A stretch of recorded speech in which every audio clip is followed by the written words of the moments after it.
the best crops to grow in containers. And I guess we should preface this as saying there's some things that need to be done before you just throw a seed in a bucket or a pot.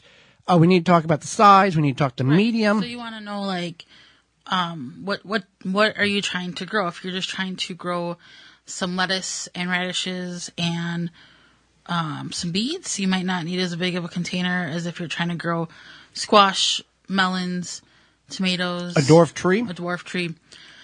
So you need to know the size. So, like, just to give you a point of reference, you could kind of follow, if you're going to do 5-gallon buckets, which seem to be very common a lot of times for container gardeners, do the 5-gallon bucket size, and you consider that surface area 1 square foot, you can follow the square foot gardening method that way. So you can kind of visualize that. Yeah, 5-gallon bucket, a 10-gallon grow bag from rootmaker.com that you can use coupon code TWVG to save 10% off your order at checkout. Another great one is the Green Stalk Grow Tower.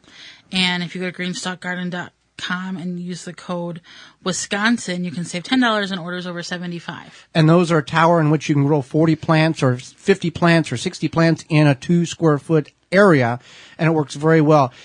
The key to any container garden is drainage holes. Without drainage holes, plants are living things.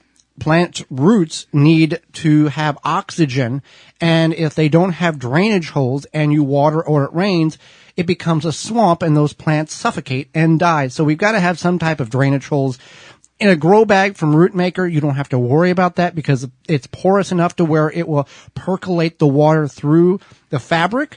But a bucket, you're going to have a hole in the bottom or the side, anything like that. Greenstock's got the holes already pre-made in them. So what type of material can we grow in? That's a question we get a lot is. You mean like the medium? Soil? Yeah, the soil. What can I just go in the backyard and dig a hole and put it in my pot and put it on the porch and grow? No, you don't want to do that. So you want to fill it with like a raised bed mix, compost. You can at the very least potting soil. A potting soil mix. Yep, any of those options are great options. If I were to do this, if I was going to grow a lot in containers, I would just get a raised bed mix. Yeah, and then I would just fertilize it as needed. The next year, and you can use your own compost. Oh, yeah, you can use your own compost. And we've grown 100% compost before with no issue whatsoever. And I guess we should bring up the other container that is not technically a container, but it is straw bales. You can condition a straw bale and grow a lot of things in a straw bale. But like some people might not have their own patio compost. A patio or a balcony, yeah. Yeah. So yeah, you want to definitely think about what you're growing, and you don't want to just like, Jim Bob down the street has some extra soil. You don't know what it is. You don't want to do that. You want to make sure you know what you're putting in there. Well, let's talk about some items in which can grow very well in containers, and we've grown very well in containers. And let's just start off with beets. Beets, you can do 9 per square foot, and we've done that very, very well in a container. It's a root crop. We find a lot of root crops do very well in containers because that loose, deep soil that taproot can penetrate down into and develop the bulb or the carrot or whatever, the root very, very well. One thing you don't want to do is you don't want to grow anything that's like a perennial vegetable to a certain level. Yeah. So I mean, yeah, you've been doing rhubarb. Yeah. That's 100% your project. Mm-hmm. But something like asparagus, you would not want to do. That needs to root into the ground. Right. Asparagus is a 20 to 30 year plant. Cabbage, you can do it in a 5-gallon bucket, a 10-gallon grow bag.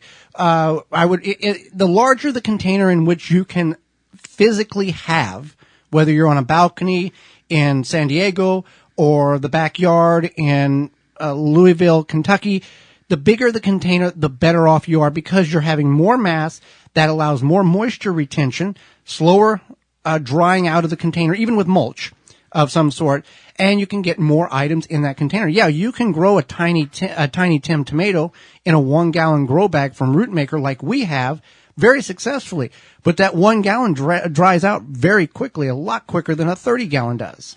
Right. So that's something to definitely consider. So you can grow cucumber, and you would want to do 2 per 5-gallon container, or that surface area. And if you're doing a vine type, not a bush, you want to add like a trellis Doesn't have to be fancy. You can use Anything. a tomato cage, something like Yeah. that. Just kind of jam it into that bucket, and then you will have something for your cucumbers to grow up on. And I've had porch cucumbers do very well in a very small container. Again, watering is the key to all of this. Eggplants, 5-gallon bucket. You can get one in those. I would say a 5-gallon bucket. You could go a minimum of a 3-gallon grow bag. You could squeeze it down a little tighter if you were limited on space. You could do green beans. So green beans are cool because They're easy. They're easy, yep, and they produce up until you basically kill the plant. The Or pole frost, beans, yeah. the pole beans does. Or the- Bush beans, 40 to 60 days to reach bearing beans, and then 2 to 3 weeks harvest. But they're so easy. It doesn't take water and put the seed in the soil, and that's it. You really have no work that goes into that. Right. And then there's kohlrabi. So kohlrabi is like the brassica family. It's actually part of the cabbage family, but it's not a leafy vegetable. It looks like a root vegetable, but it grows above the ground. And you can do three plants. Lettuce is very easy to do. People will say, because it's a shallow root, you don't need a deep container. However, that soil dries out very quickly. And leaf lettuce, just coat the soil as thick as you can with the seeds. Make a big, thick carpet of seed, and then cover it over. And then you have a thick carpet of leaf lettuce that you can harvest up to the time where it gets to the point of bitterness, and it goes to seed, or it goes into the seed production of it. It works really well. Don't go off the one leaf lettuce plant per X amount per square foot.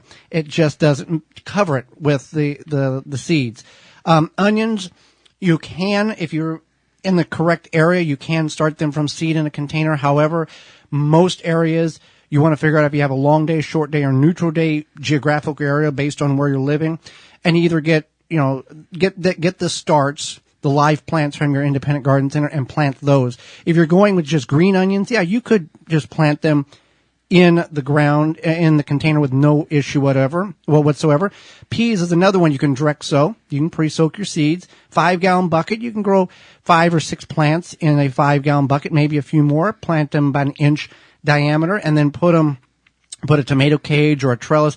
Peas are one of them crops where you have to have something in order for them to grow up, in order to sustain their growth. Otherwise, they're so top heavy, they will crimp the stem and they will die if they don't have something to latch onto for stability. Another thing to mention is some of these crops are seasonal, in the sense like lettuce, radishes, and peas, and even spinach. So you could grow, some peas in a container for a while, then come back and plant some cucumbers, or plant a tomato or some peppers.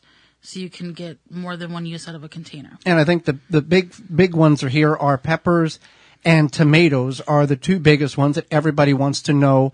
Can I grow them in a container? Yes, you can. How big of a container do I need for tomatoes?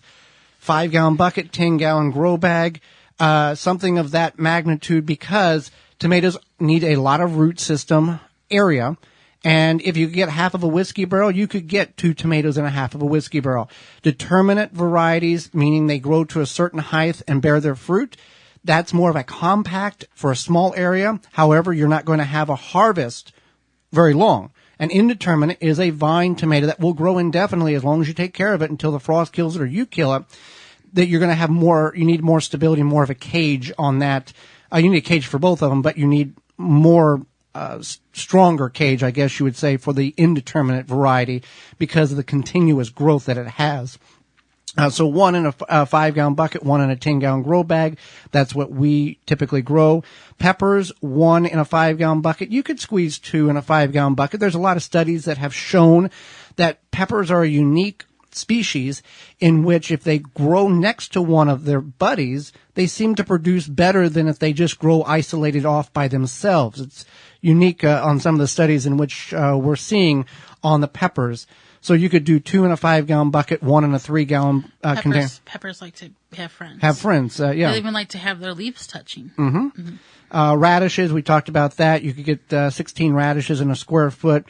Spinach. So anything that you grow in a container, you have to think about what is the end result and how often do I want to water, I guess is the best way to put it. You're going to have to water regardless. If you have a drip system set up, then that eliminates that portion of the equation. However, you need to water these crops and you need to have enough soil. And with these crops, real quickly, you need to fertilize them because they're in a container. The watering from rain as well as it's going to leach out the nutrients much more rapidly than it would if you were in a raised bed and or in the ground. So you're going to have to supplement them with an organic fertilizer of some sort periodically in order to keep the nutrients to the roots so they don't get depleted. And then you've put this effort into the plant and you got nothing because it's depleted, it's stressed, and it's not producing what you wanted it to do. Stressed, and it's not producing what you wanted it to do in that container. For more information, please visit thewisconsinvegetablegardener.com.